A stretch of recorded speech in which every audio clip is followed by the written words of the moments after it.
Critical angle को समझने से पहले हमें दो चीजों का ध्यान रखना पड़ेगा। पहला, जब भी लाइट एक डेंसर मीडियम से रेयर मीडियम को ट्रैवल करता है तो वो अवे फ्रॉम नॉर्मल बेंड करता है, और जब भी एक रेयर मीडियम से डेंसर मीडियम को लाइट जाता है तो वो टुवर्ड्स नॉर्मल बेंड करता है।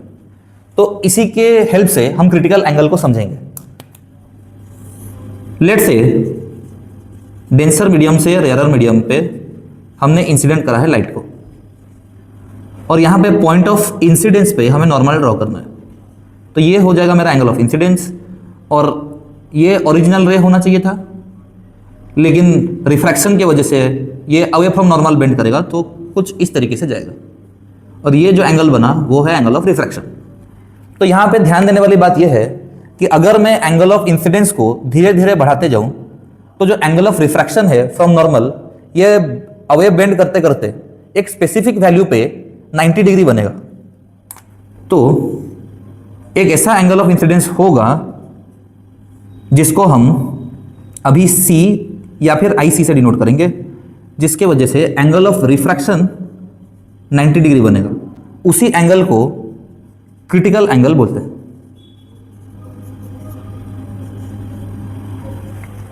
और बच्चों में कंफ्यूजन ये होता है कि यहां से डेंसर मीडियम से रेयर जाता है, रेयर से डेंसर। देखिए, जब भी रेयर से डेंसर मीडियम जाएगा लाइट तो वो टुवर्ड्स नॉर्मल बेंड करता है। तो यहां पे जो एंगल है वो ग्रेजुअली कम होते जाएगा, ये बढ़ेगा नहीं। लेकिन यहाँ पे डेफिनेशन के हिसाब से एंगल ऑफ रिफ्लेक्शन बढ़ के 90 डिग्री होना चाहिए। तो यहाँ से क्लियरली हमें पता चल जाएगा कि डेंसर से रेयर मीडियम जब लाइट जाता है तभी हम क्रिटिकल एंगल को डिफाइन कर सकते हैं। यहीं से हम मान लीजिए डेंसर मीडियम किसी को लेते हैं, लेट्स से ये ग्लास है और ये एयर है। म्यू जी में रिफ्रैक्टिव इंडेक्स ऑफ ग्लास को रिप्रेजेंट कर रहा हूं, और mu A refractive index of air. हमें एक रिलेशन निकालना है जहां से रिफ्रैक्टिव इंडेक्स और क्रिटिकल एंगल के बीच में एक रिलेशन आ जाए। तो हम यूज करेंगे Snell's law. From Snell's law we can write sine i by sine r. यहां लिख सकता हूं मैं mu a by mu g. यहां लाइट जी मीडियम ग्लास से जाके एयर में जा रहा है, तो ऐसे होता है mu two by mu one लिखते हैं, तो mu a by mu g. यहां पे कंडीशन क्या है? एंगल ऑफ इंसिडेंस अभी सी है, जो कि क्रिटिकल एंगल है। अगर angle of incidence critical angle है तो एंगल ऑफ रिफ्रैक्शन 90 डिग्री बन रहा है। तो इन वैल्यूज को यहां पे सब्स्टिट्यूट करेंगे। तो साइन, यहां पे मैंने IC ले रखा है तो यहां पे मैं IC लिख देता हूं सबस्क्रिप्ट में। तो sine IC by sine r equal to mu a by mu ji.